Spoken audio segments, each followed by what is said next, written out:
Welcome. Today in the Lucky Trader Lounge, we'll be talking about Sorare. Sorare is a fantasy soccer meets NFT uh, game that it's been around for a little bit, but I know we've had a lot of questions from our users on how to play, how to get started. So today I have as my guest Andrew Laird, who is part of the SorareData team. And so, how's it going today, Andrew? Can you explain a little bit about your role at SorareData and how you got started with Sorare?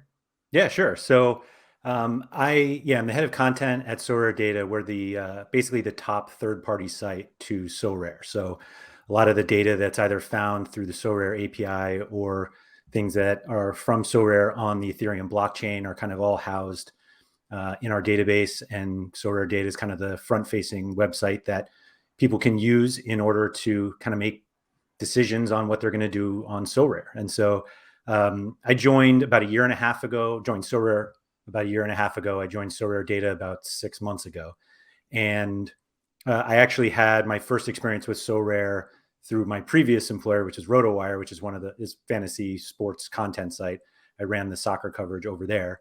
And yeah, it was kind of one of these things where I think a lot of people who are new to NFTs have this sort of like, are you sure these things? What are these Yeah. things? And I was very questionable about the entire thing. And like NFT, like everyone who has gotten into NFTs, there was a day where it just kind of clicked, and I realized kind of what it all meant in terms of having these cards on the blockchain and understanding the actual ownership of everything. And so, yeah, I kind of like jumped fully in, and then there was a fairly big increase in interest kind of last February, meaning February 2021, when Gary V bought in on one of the more popular cards at the time, the Joao Felix Unique, that kind of put Sorare on the radars for a lot of other people. And we've seen interest kind of continue since then. And we have more, or Sorare has more users now than, it's basically the classic hockey stick of number of users. And yeah, so I spend my time with SorareData just trying to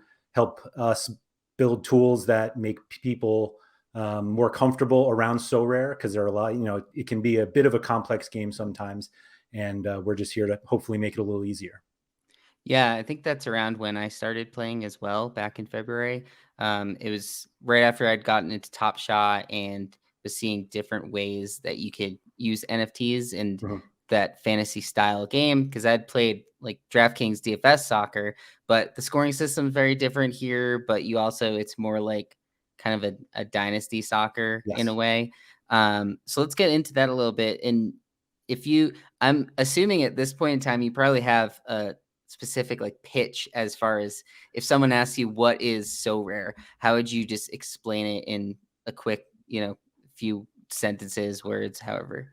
Yeah, I'd say really the easiest way to describe it is it's fantasy soccer with NFTs, and that it can get very complex after that. But if you've played kind of other fantasy games, whether it's DraftKings fantasy soccer or FanDuel does DFS soccer as well, or if you just play the Premier League's official game, you're kind of used to like working within a salary cap.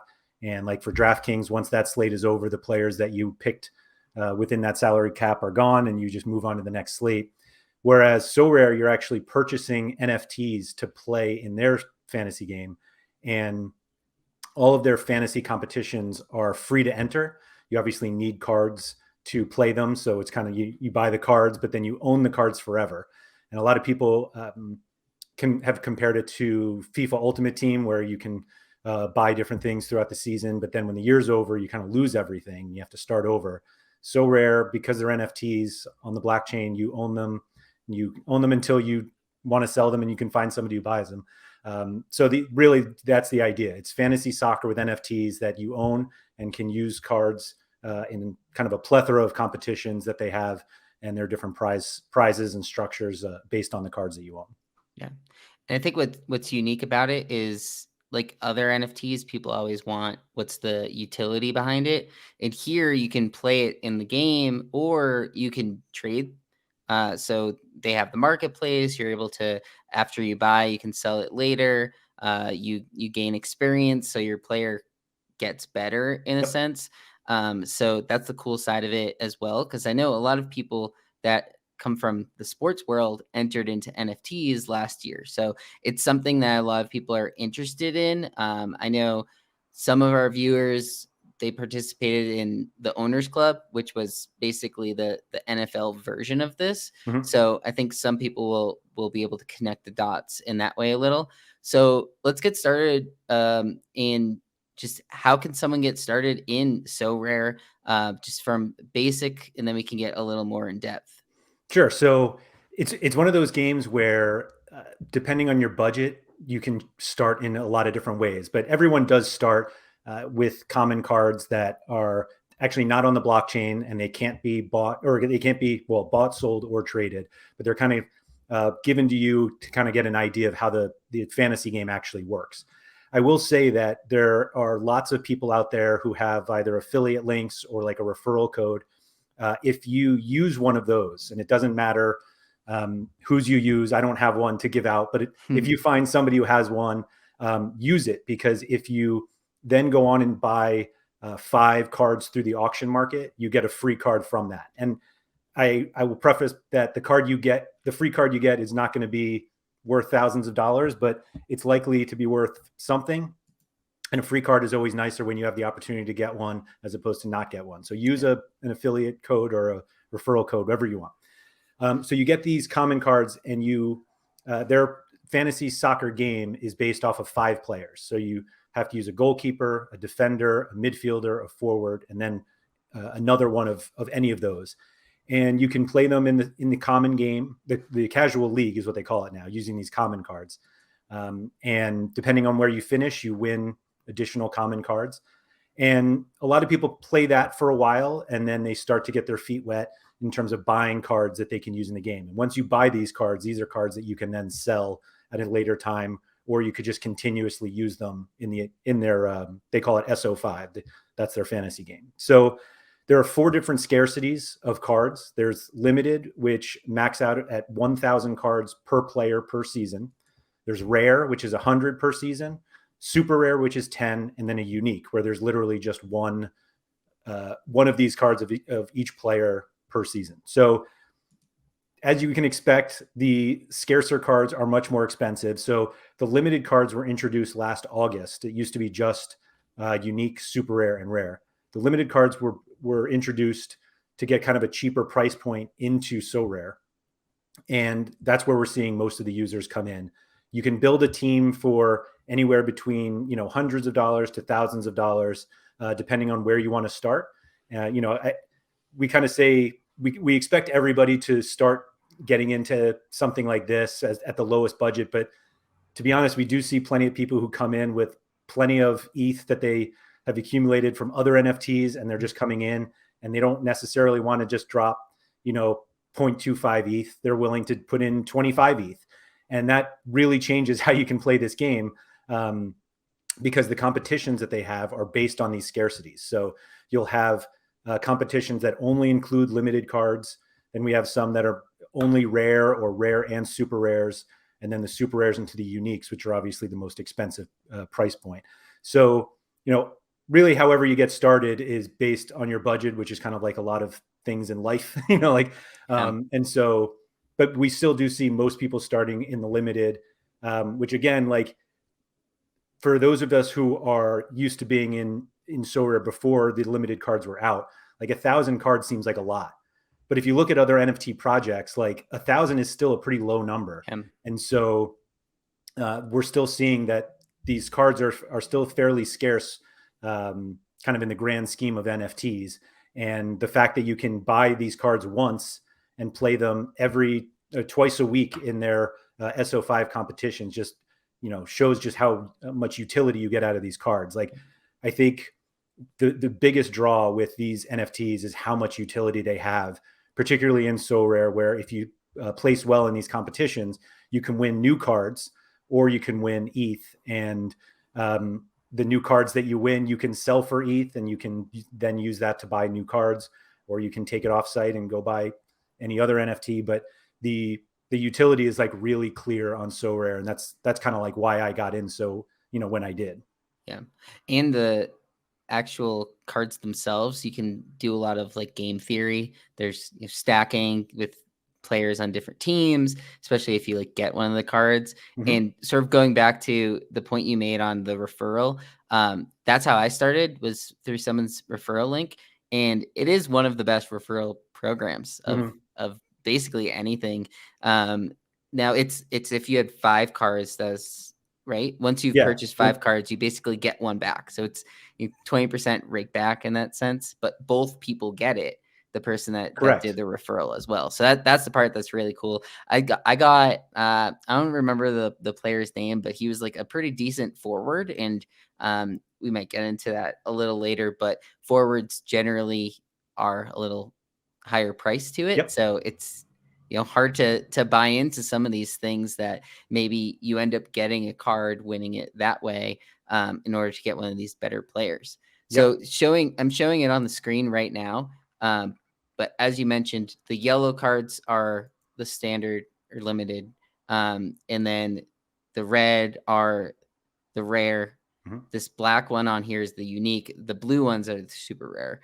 Um, and then if they don't have a color, it's the common. Right. One thing that I wanted to mention, or at least maybe you have a more exact answer on this. So you had said it's out of 1,000, but those are constantly getting added to the pool. Most of the players that have a limited card have a much lower count than that right now. Is that correct? Yeah, so they introduced the limited cards in August, and so we actually haven't had a full season of limited cards yet. But based on kind of where they are in terms of the mints, uh, I think some cards are in the 250 to 300 range, and we should get new cards of these of at least the European players in August. So 1,000 is the max. Hmm. I'd be shocked if we got to 1,000 on any player, to be honest. Or if we do get there, it's going to be only on a few. And that's actually kind of a trend that we've seen in previous years, that like the max number of cards, of rare cards they can mint for each player for each season is 100. And we really don't see 100 of 100 much. Like Yeah. it's, I would expect, because we've seen such a huge boost in users, that they will try to get more out. But basically we know that the maximum scarcity is going to be, either 1,000, 110, or 1, and they're not going to go above that. So it's kind of, you know, Yeah. again, when you think of like other NFT projects and how many of a series they may mint, these are still just really low. Yeah. And it's like versus other NFTs, like people that are buying these cards are a lot more likely to be using them every week and not listing. I know when I've been in the marketplace, especially with the rare cards, even like a lot of these players don't have more than 2 or 3 that are even listed on the marketplace at a given time. And the super rares and uniques are even less likely. I mean, a unique is only one card, and Right. likely the person spent a lot on it. I know that Holland had a big auction recently, and like that person's probably never selling that card. And if they are, they probably are waiting a few years or whatnot. Um, the other thing, and let's get into the leagues and how to submit lineups. Sure. In this account that I'm using right now doesn't have the cards to submit one, but I'm assuming I'm still able to see everything. Um, as you can see on the top bar here, it shows the last week. If you want to look and see how stuff last week, the finalized top players of the week, then you can follow on live for the current week. And then one thing to note is you're seeing these are basically 4-day game weeks. Are they always the same? Is it always like Tuesday to Friday or something like that? Yes, it's always Tuesday to Friday and then Friday to Tuesday. And it's Yeah. 6 o'clock, 6 a.m. Eastern is the cutoff. Well, it's Eastern Standard, so 7 a.m. But basically, yes, it's the same cutoff. So basically, the game week ends the same time as the next one begins. And they're essentially 2 per week. So it gives you an opportunity to compete with your cards Hmm. very often. And so that's kind of one of the big draws. But you're right. Well, kind of going back to what you said before, the marketplace, it depends on the player, of course, but it's not like there are thousands of each player card available at any one time. And we're looking at for limited cards, it could be a dozen, maybe 2 dozen, but for rare cards, you rarely see, more than 10 available at one time. And so the market kind of moves a lot based off of the utility of the cards. We do see plenty of, famous player cards, Ronaldo, Neymar, Mbappe. Hmm. Those are bought kind of as collectibles. And there are people who buy these cards and kind of walk away and like, I'm just going to hold this NFT for a while. But the utility in the fantasy game is really what drives most of the prices on the platform. So if a player is playing really well, his price is going to go up because people want to use that in the fantasy game to help them win more cards. And so it's really dependent. It was a very interesting dynamic that when I first joined, that I kind of underestimated how much the game affects prices. But if you're somebody who's like really good at scouting kind of younger players or know a team really well, and you can pick up a card of a player who may not be playing a lot right now, but could be moving into a bigger role. I mean, there's a very clear history of players like that becoming more expensive. And so even though the fantasy game has a lot of effect on the prices, scouting and collecting and trading is very profitable for a lot of people. I'm not one of them, but I tend to focus on the fantasy game itself. But there are plenty of people who do trade on the platform and are able to just do it based on their knowledge of soccer. And one thing I probably should have mentioned earlier, Sorare has announced that they're going to be adding more sports. They opened up a New York office a few months ago, and kind of there's been no direct announcement yet of what the sports are, but the expectation is that we're going to see some of the major U.S. sports. If it's going to be the NBA, the NFL, Major League Baseball, that get onto Sorare, and the further expectation is they'll have a fantasy game that is based on those sports that you'll, just like the soccer one, you'll use the NFTs to play these games. Yeah, and sort of going off of that point as well, I know we haven't gotten into the specifics yet, but there's certain leagues that are already on the platform, and there's obviously some major leagues that aren't. Yeah. So EPL, that one's news that's coming up as well. That's probably the most notable league that's not in there, but it's leagues all over the world. So some people, the issue with playing some, like, to go back to the owners club, right now we're in the off season of NFL, so you can't really use your cards. But the beauty of Sorare is they have leagues in Japan, they have the Euro leagues, and they have different schedules throughout the year. So there's always some league that's playing, correct? Yeah, absolutely. That's certainly the biggest draw with soccer because, like you said, they have leagues from all over the world. So all of these NFTs are officially licensed, and they either have a license with an entire league, like we see them with La Liga, which is where Real Madrid and Barcelona play. They have the entire Bundesliga, which is Bayern Munich and Borussia Dortmund, and then they have individual club licenses in Europe, like they had Liverpool as one. So they don't have the entire Premier League, but they have Liverpool, and they have teams from all over Europe. I mean, if you Belgium and the Netherlands and Turkey, and like you said, they have the Japanese league. They're in Korea, Major League Soccer here in the States. They have Mexico and Brazil. Like they have a lot. And the way that the soccer calendar works is that it's year round. That the European schedule is basically August to May, and the U.S. and Argentinian leagues and K League and J League are essentially March to October. Like it's all there. And what we see a lot of people doing is, even if they primarily focus on European leagues, when the European leagues start to end, they start to sell their cards so that they can buy cards from Major League Soccer. And then, like, we have all these examples of Europeans becoming really interested in MLS, a league they would have never considered before Sorare, and now they're really thinking of it.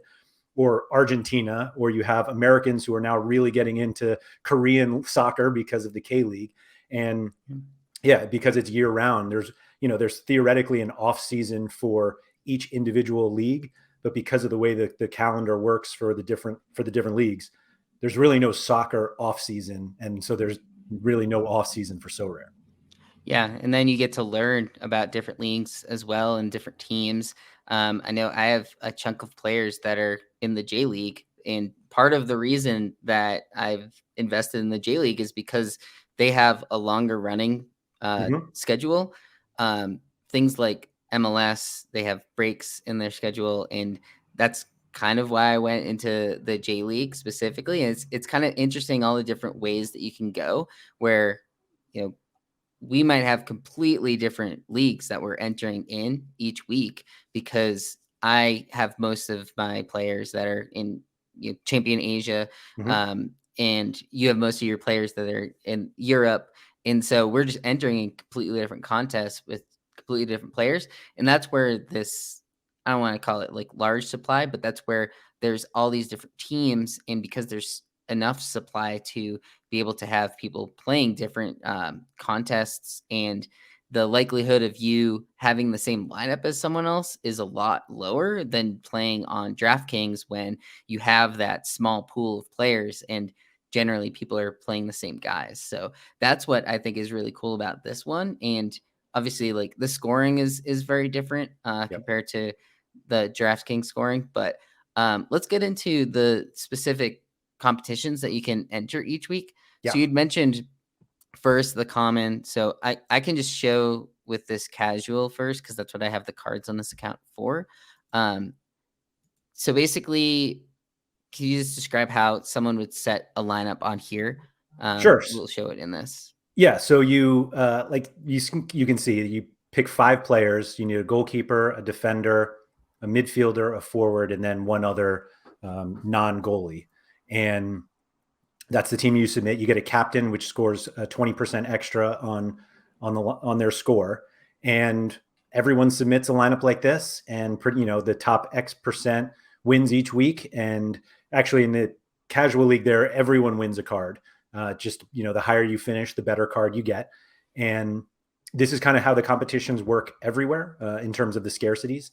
And as you were saying before, you have a lot of J League players, and if I have a lot of European players, there are different competitions based off of the regions. This casual league allows you to submit somebody from any region, and there are competitions that allow that as well on the other scarcities.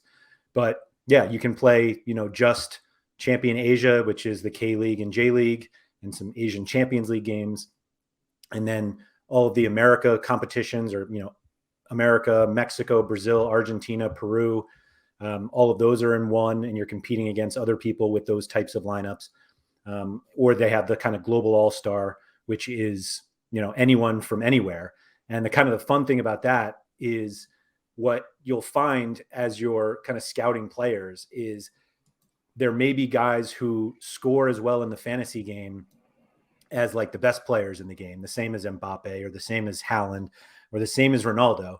But because they play in Japan or because they play in Turkey, they're not as popular, and therefore they're not going to be as expensive. But if they score the same as these superstars and you're getting them for 10% of the price, if you're competing in this global all-star competition, like, nobody cares how much you paid for the card. They just care how many fantasy points you scored. And so we've seen like these great situations where somebody will build a lineup of 5 players from Peru and they win Mbappe, and it's like the scouting aspect of it is really interesting because you can take a lineup that cost $1,500 and turn it into $20,000, or you can take a lineup that costs 20,000 and win a $20,000 card. But like, there's all different ways that you can play. And I won't say that, it's easy to take those cheaper players and win against the really expensive lineups, but, there are plenty of instances where it happens. And like you said, because there are players from all over the place, we see very few duplicate lineups like you tend to do in DFS contests because the player pool is so much smaller and the salary cap kind of pulls you in certain directions anyway.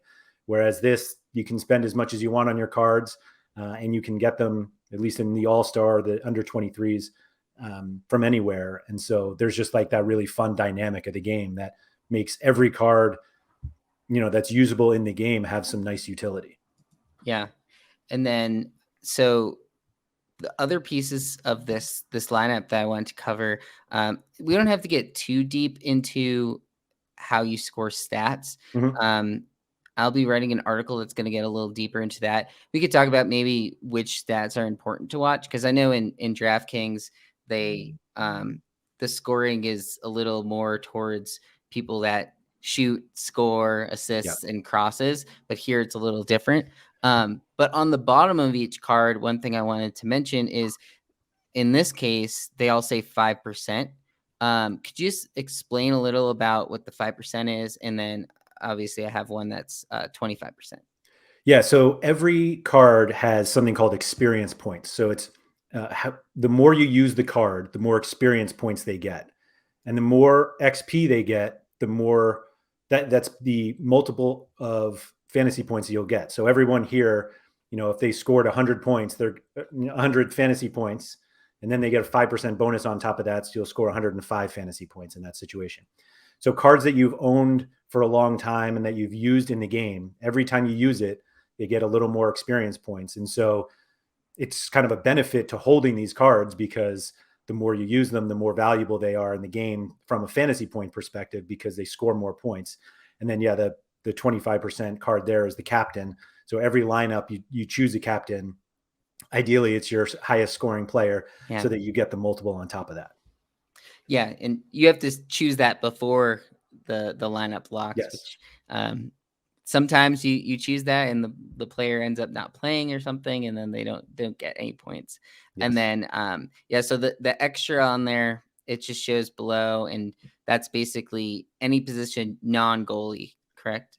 Yes, that's it. Yeah. It's DraftKings calls it like a utility spot or a Mhm. flex, and they happen to call it an extra. Yeah.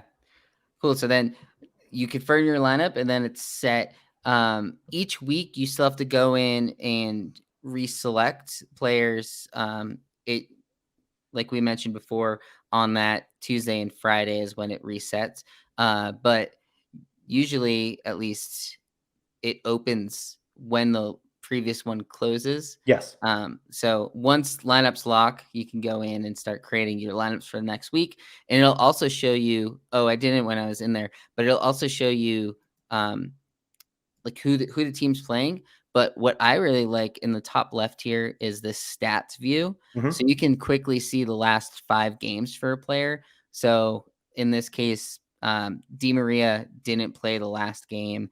And this goalie that I have, Navas, hasn't played in 2 of the last 5 games, and we'll come more to that when we start talking about the Sorare stuff, but I like that it's right here on the interface. You can kinda see how the player's been the last 5 games, and, it shows you the average as well on the top left, and if it's green, that's generally the higher scoring.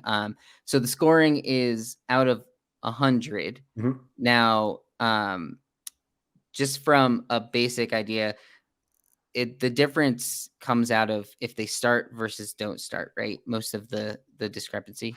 Yes. So I will not say that it's an easy scoring matrix if you really want to dive into it. Fundamentally, it's easy though. So basically, you get 35 points for a player who's starting, and usually it'll end up being more than 35 because you have those XP. But the what you really want to attack is the same thing that you think of in any fantasy game. Goals and assists are really what you want. And Sorare calls them decisive actions. So anything that's like a big deal in a soccer game is going to be a big deal in Sorare. So goals, assists, things like last man tackles, which is like if somebody's on a breakaway and the defender catches up to them and gets the ball, they kind of consider that like a goal saving play. The same thing with something called a clearance off the line, or if the goalie saves a penalty, something like that. Like these are like big actions in games that matter. And so those are the most valuable points in the Sorare scoring matrix. So if you get one of those, your player automatically goes up to 65 points. And you cannot go below that unless you get a negative decisive, which is a red card, or you concede a penalty, something like that. So let's say your player gets the goal, and now, excuse me, it's 60, not 65. So then you get extra points on top of that. It's what they kind of call this all-around score. So it's the ones that you do see on the DFS sites: interceptions and tackles won and shots on target. And they have a whole list of things that allow you to get more points. And then they have even some bonuses. They have something called a double double or a triple double or a triple triple. The latter of which is like if you have three different stats. So if you have 3 interceptions, 3 tackles won, and 3 net duels won, something like that. For people who are not like super familiar with soccer, there's actually like a ton of stats that they track, and Sorare uses a lot of them in the fantasy game. Like I think there's kind of this misconception because soccer is generally a lower scoring sport than a lot of other ones that we're used to, but there's actually like just a ton of stats that a lot of things happen in a soccer game, even if there may not be a lot of goals. And so Sorare tries their best to kind of use as much of what happens in a soccer game to reward players who have big impacts. And so you have that the scoring goes from there. The most you can score is 100. The lowest you can score is 0. And so, the idea is you try to get as many hundreds as you can. Yeah, it's interesting. I feel like it's more. I don't want to say the way that DraftKings does it is bad in any way, but the all around score idea is a player that actually had a good game just in real life game versus got lucky on a goal or something like that. Yep. There's an added scoring that, okay, this guy that was a defender or a midfielder who didn't score any goals can still have a high score in this version, and beat out people that had a goal or an assist or something like that. So the tabs in here, so there's the common one, and then limited, rare, super rare. Can I only see the breakout if I have the cards? Is that the difference? It might be. If you go to the prize pool, though, you should be able to see kind of all of the options that they have. Just all the way on the left there. So these are all the competitions that they have. And these are all just the rare ones. So you'll see that there's like All-Star and then All-Star Pro. So basically what Sorare has done is that they've added this like progression vehicle so that the rare competitions are supposed to be made up of entirely rare cards. And one little like caveat there is that you can use one of the common cards as of now. They may change that at some point, but as of now, you can use one of the common cards that we showed earlier in your rare lineup. So you could use 1 common and 4 rares. And that kind of helps ease the price gap in terms of getting in. But Rare Pro is where you can actually use up to 2 super rares. And the super rares, because they have kind of a greater scarcity, actually score more points. They have a 20% point multiple. And so ideally, you would build lineups of 3 rares and 2 super rares. That's kind of the most common lineups that we see in those competitions. It's not always required. We have seen like 5 rare cards do well, or 4 and 1. But generally the idea is that, you play the regular competitions, All-Star Rare, and then you move up to Rare Pro. And then if you get a few super rares, you can move up to the super rare division, which makes you play at least 3 super rares as you move on. And then like anything else, the higher you finish, the better cards you can win.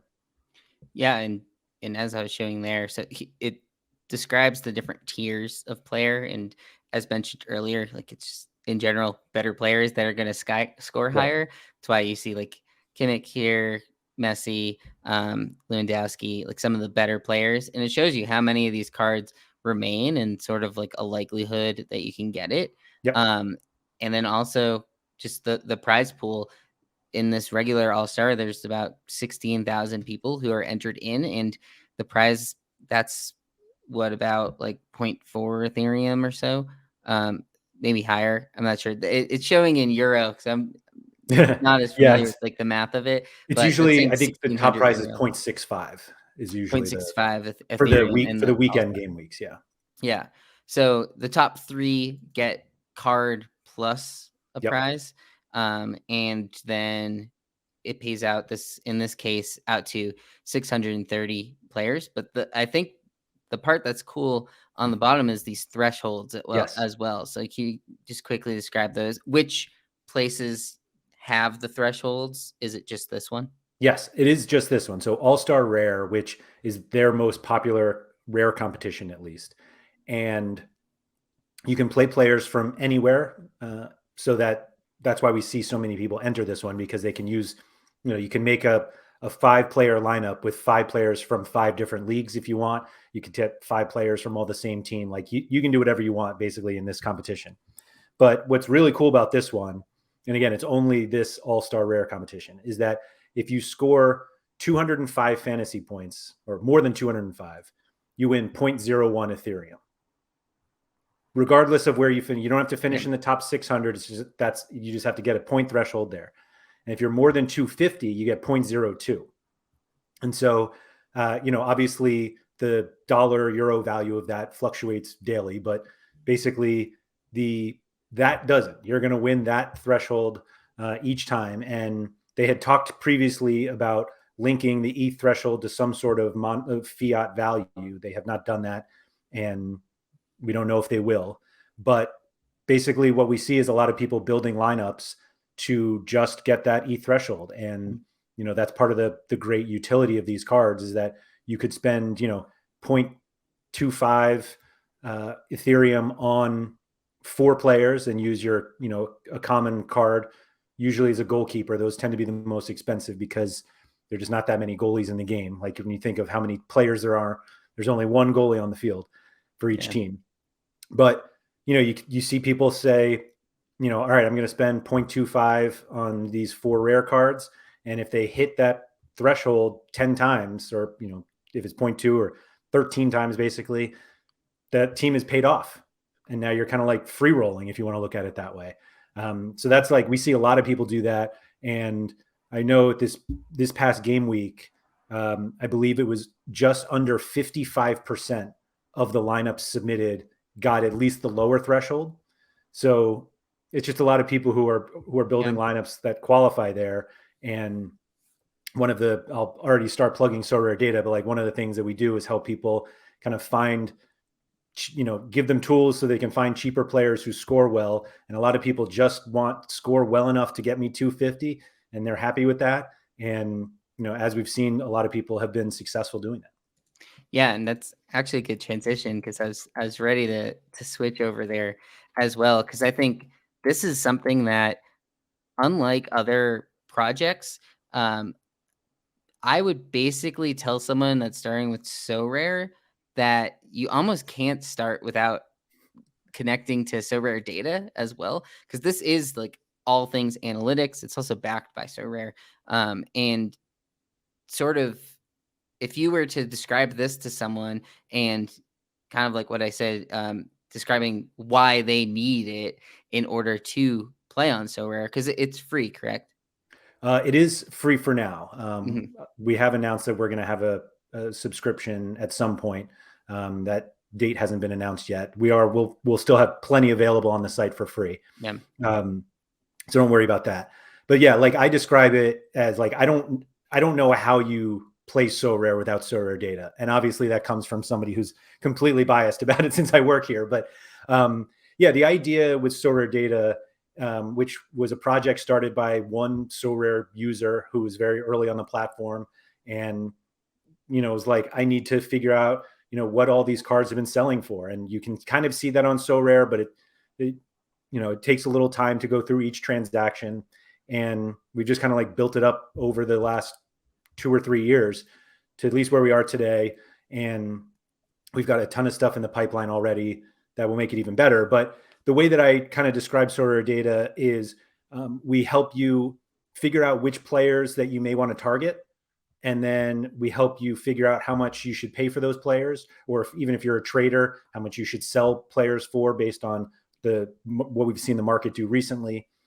And we can help you figure out how to use your cards to maximize their utility in the SO5 game. And so the idea is that we're the kind of the one-stop shop for everything that you need in order to be successful on Sorare. And so far, it seems pretty popular. Yeah, and so on this homepage, the quick hitters is market trends. They show the top 5 players based on number of transactions being sold, players that have been rising on the sort of week over week. And then it also, what I think is really cool is it shows the set of auctions that are coming up. We can get into it on the other side, but basically there's just always auctions that are happening.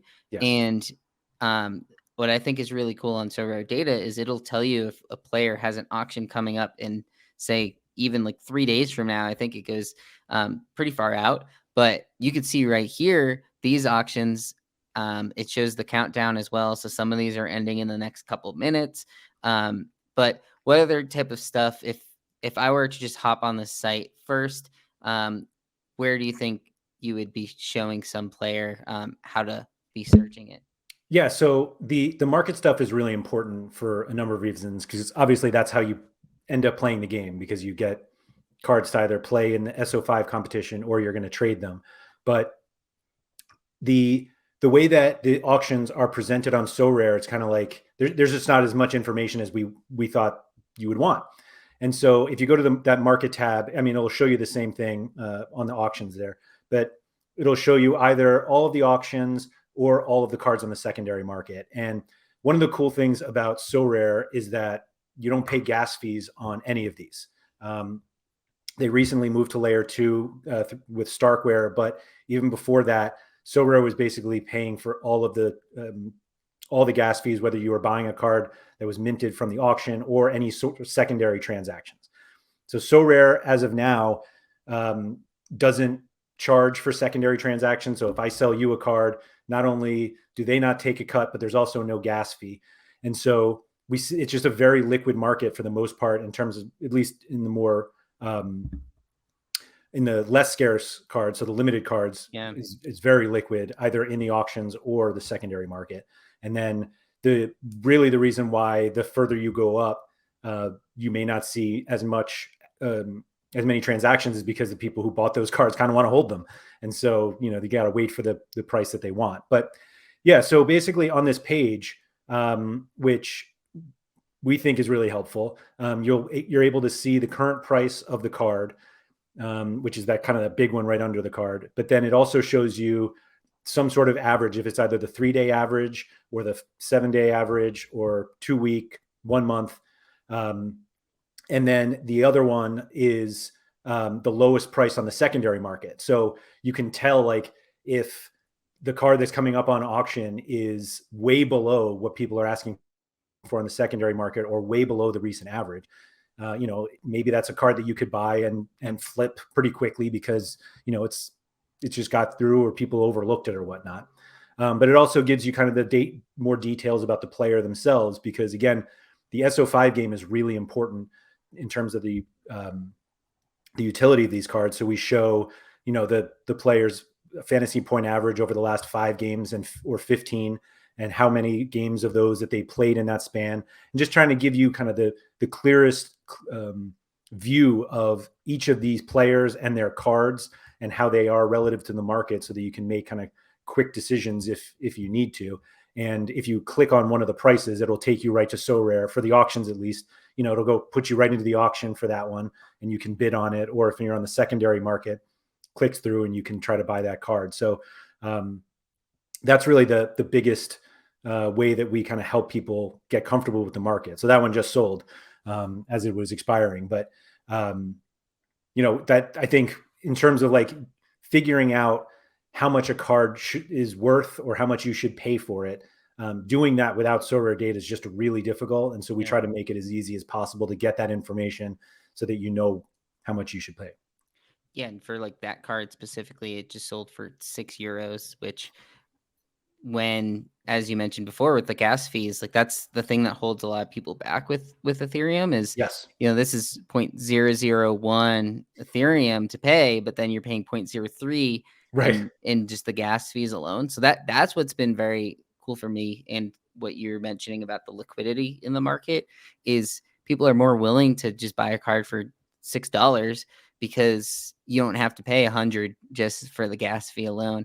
But yeah, as you mentioned, like the information right here on the card is so much good information. It shows you, you know, who their next opponent is going to be, what their current card bonus is. It's got everything on the card right there. But I do like that they show, oh, this guy, like in this case that I'm showing here, this guy hasn't played in any of the past 15 games. Yep. So it shows up with this red 0 right there, because he hasn't gotten any points. And So it's really cool to see all of that stuff right here. And if you're trying to flip, as you mentioned, you can see if someone, let's see if there are any here.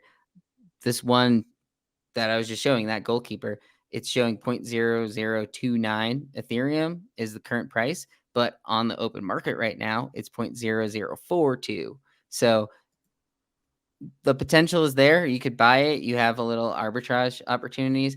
Obviously, this is an open market. So the second you bid on this item, someone else still has Yeah. that time that they could outbid you. How's the end of an auction go? If someone outbids you, what's the time that they then now add to it?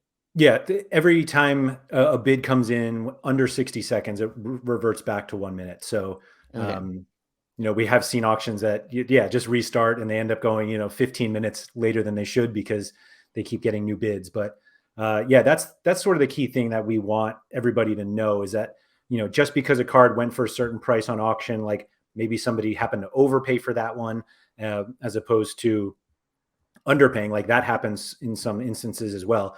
To go back to kind of how you buy these cards, obviously the whole platform is based around Ethereum, but we have seen like most new users think in fiat, and the reason that that's doable is because Sorare kind of does a very good job. I don't want to say of like hiding the crypto part of it, but you can play and really look at everything just in fiat. And so you can buy cards using like a debit card or a credit card.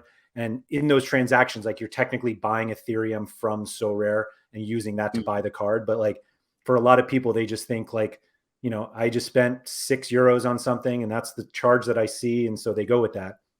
But I'll say that you you need to know that so every uh, bid that you make on an auction using a card like that will charge your card, and then if somebody outbids you, then you're refunded that. Obviously you're not going to get charged just Mm, because you bid, but anything that you buy on the secondary market with a card, there is a 10% fee. So there are, in that situation, we do see some people that will like pay 5% more than what's on the secondary market on the auction. mm, Like the auction will go higher because technically the 5% is still cheaper than interesting. the 10% fee. That being said, you can deposit ETH right on the site. You can put ETH in your Sorare wallet, Hmm. and if you use ETH, there's no fee on the secondary market to that. And in those instances, you can actually submit an offer to somebody that's below their asking price. And there are a lot of transactions that happen that way. Somebody wants 1 ETH for a card, and you can offer 0.8, and they accept it. But you can actually only do that if you have ETH on the site. Yeah, that's really cool. That's one of the big features I think that's good on Sorare. Um, there's that's kind of the issue with OpenSea at times is there's not much of that bartering system, but I've Yes. noticed on Sorare it's almost all bartering where you list a player at the price and you're just going to get offers below it. And it's almost like you want to list it a little higher because you expect them to send you, like you said, like 80% or whatever. Yeah. And a lot of times, like it depends on how someone wants their liquidity and maybe um, they accept it a lot more, I think, in general. And so, yeah, I just wanted to touch on this real quick because there's the Moon Pay is a newer option Yes. that they've gotten on Sorare, and so you could deposit, as you mentioned, through basically a centralized version. But then I'd say MetaMask, Coinbase Wallet, Wallet Connect, Portis, and Opera are also available if you have those wallets. I'd assume MetaMask is probably still the most common one, but I would would you assume say so. a lot of people are using the MoonPay option now? The more many more of the newer users, yeah, are using either MoonPay or Ramp. Hmm. The Ramp is like more available in the US now as well, so I think we're seeing more of that. I will say most of the users on Sorare are European, but there is a decent American base, and I mean, there are players from all over the world, literally. So Yeah. it's not like only the European options are there, but that's why everything kind of defaults to euros because Sorare is out of Paris, and so That's kind of just where they started. But yeah, I think most people, most newer users are thinking in fiat. And the interesting thing on the marketplace, and I'll add that when you get offers for cards, like you can also just trade cards. Like you don't even need to trade Mm. just ETH. You could just do card for card or 5 cards for 1 card, however you want, or cards and ETH. Um, but we see plenty of users just thinking in fiat. And so when ETH moves a lot, you see kind of card prices uh, get adjusted because they generally list in ETH. But if you Yeah. notice, like the fiat prices don't move quite as much because, like we said, like the limited, I would say limited cards are definitely more connected to fiat than rare and super rare. And basically, the people who have been on the platform the longest are the ones who think mostly in ETH. And so they kind of, you get this interesting dynamic where people are willing to take like a fiat loss on a card if it's an ETH gain, because Mm. like some people just want to accumulate more ETH in the game. And Yeah. so that's just kind of like one of the ways that you can even trade, of just like, if instead of trading ETH itself, you can trade cards in order to kind of maximize the ETH that you have.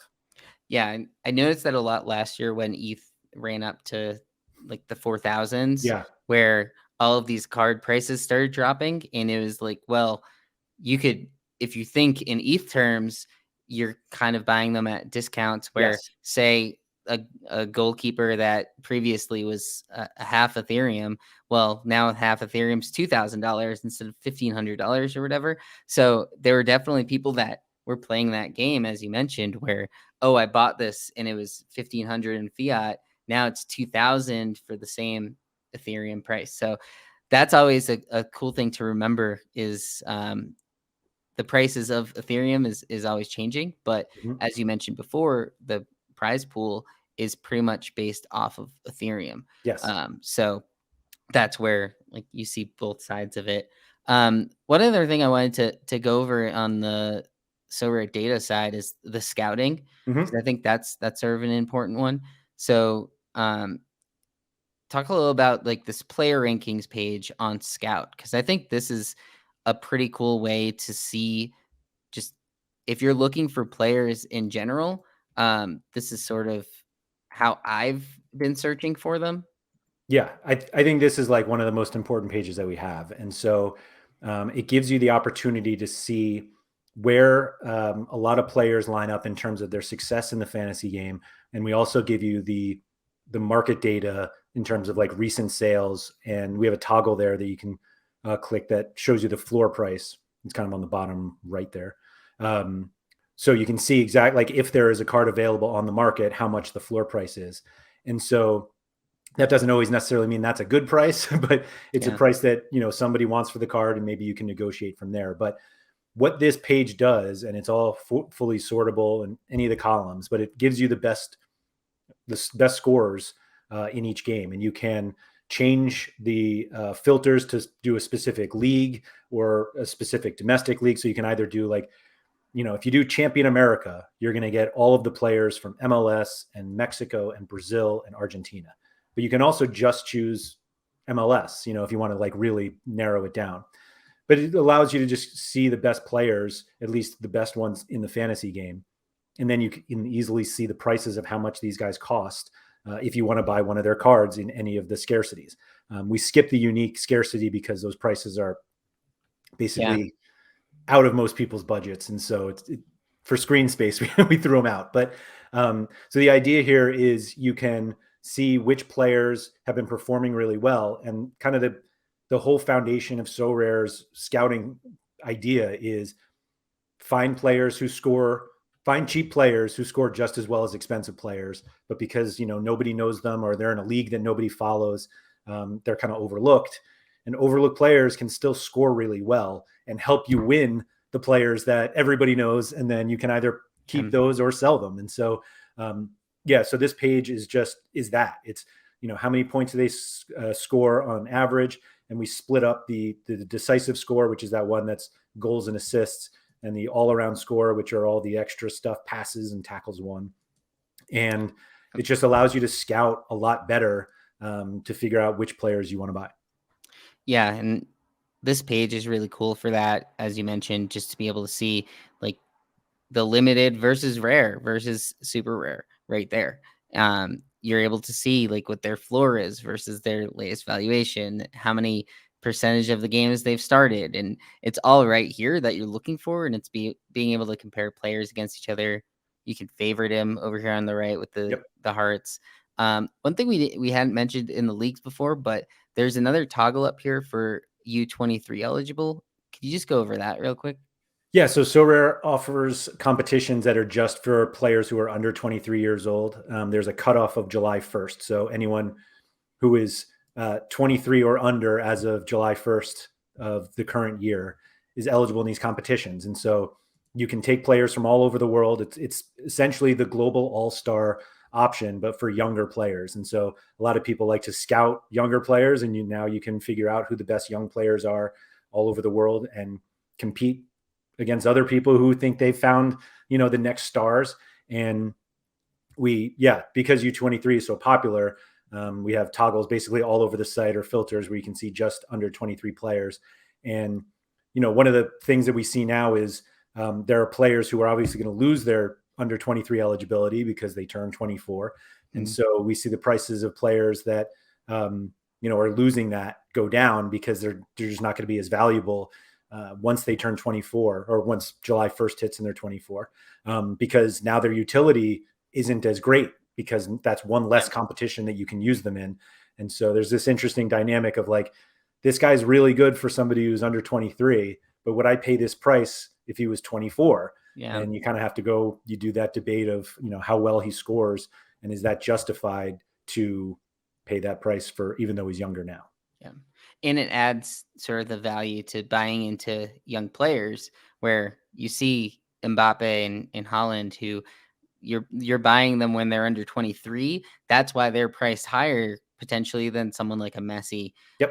or Ronaldo, who are towards the end of their careers. So that's the other side of it, where it is kind of this dynasty game where guys are cheaper after they turn, I don't know, 30, 32. Like Mm-hmm. that age range is when they start getting a little cheaper, and you might be able to get these guys that I know. I used to have a player who he was in this like random, I think it was one of the Latin America leagues, and he was like 35 in the Latin America league. No one wanted to play him, but he was getting like 60 points a game. So I was like, I'll grab him. He's cheap enough, and like we were mentioning before, like if you can get over that threshold of 0.02 for say a month straight, and you paid 0.05 for a guy, then he was worth it, Yeah. whether or not you're holding him for 5 years. So that's the cool side of it. The other thing I wanted to quickly touch on, for SorareData, is this SO5 page.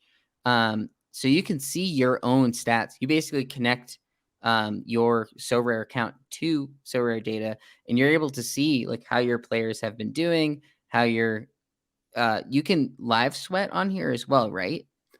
Yes, I would say the Live Sweat is the best. We have a mobile app as well, which is available on iOS and Android. That's really the best sweat, because you can get notifications for all the player. If your player scores a goal, you get a notification right away. We have an agreement with Opta, which is the stat provider that pretty much everybody uses, and so you get the real time notifications on your phone of how well you're doing. And the great thing about the SO5 competitions is that, like, because there are games happening all over, like the contests are constantly, standings are constantly moving. But if you're like near the top towards the end of a game week, like the sweat is real. And knowing that you can end up possibly on a card that's worth $20,000, possibly with players that you paid 0.25 Ethereum for 6 months ago, Yeah. because you have these cards until you sell them. And so the sweat is very fun. And one of the things on SorareData where you can, so these are like the highest scoring players this week that we've seen. But like we have a full gallery page where you can look at your all of the cards that you own, and it has a similar kind of setup to what you saw in the auctions, where you can see what you paid for the card and what the current market price is and what the current floor price is.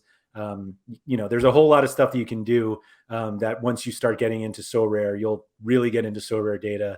And there's just, you can have fun just looking at your cards, to be Yeah. honest. Yeah, and it still has that collectible side to it where I know I've seen people like David Beckham have cards on the site, Hmm. and if So Rare is basically the leader right now, at least in, NFTs, collectibles, just soccer cards in general, and it is also these cards run for a lot, the physicals of them, but Yeah. if you're betting also on the platform at the same time, like if this is going to be the leader long term in digital collectibles for soccer cards, and as you mentioned, as they go into other sports, we're going to see some like that, and the collectible side as well. These players like Ronaldo or Messi, whether or not they say they retire in a few years, you can still hold on to the card and it could be pretty valuable long Yeah, term. So, absolutely. And I think, anybody who is on the platform now is certainly hoping that, Sorare is the industry leader when it comes yeah, to digital soccer cards, because we hope that, they'll be worth more when these players retire. Obviously, once the players retire, it's tough to play them in a fantasy yeah, game, but like any other NFT, like, you own it. And so you can do, if somebody is interested in collecting all of the Messi cards that were on Sorare before he retired, like that, there's going to be a market there if you yeah. own those cards. I've seen some whales do that. You'll look at their account and they have like 10 Mbappe Yeah. rare cards or whatever, and is cool that side of it. And who knows, maybe someday So Rare adds the ability of having like simulated games, and they could add value to those players that may have retired by then. There are a lot of like avenues that they can go. Like, they're Yeah, obviously still kind of a young company. I mean, it's 2 or 3, 3 years essentially. And so, yeah, the ideas of what you can do with these cards, even after the players retire, are basically endless. And so, that's kind of exciting, given that, we own these cards. yeah, definitely. So that'll be fun to watch, and I know, assume people, if they're interested, they should join the Discord for So Rare. Is that the best place to get the updates, or just following them on Twitter? Yeah, Twitter or the Discord. The Discord's actually really useful for contacting other managers if you want to buy a card. If you want to negotiate a Yeah, little bit or use a trade, like, Sorare kind of encourages people to use the Discord to do that. So, yeah, like any other NFT project, they have plenty of people in the Discord who are very helpful and are willing to, help explain how to get started for new users, because we were all new users at some point. yeah. And what I like about it is on So Rare itself, you can connect your Discord. Yep. So if someone sees your card, they can click into your profile and they can see what your Discord name is right there. I know Yes. some people have reached out to me saying, "Oh, you have this card that you have up.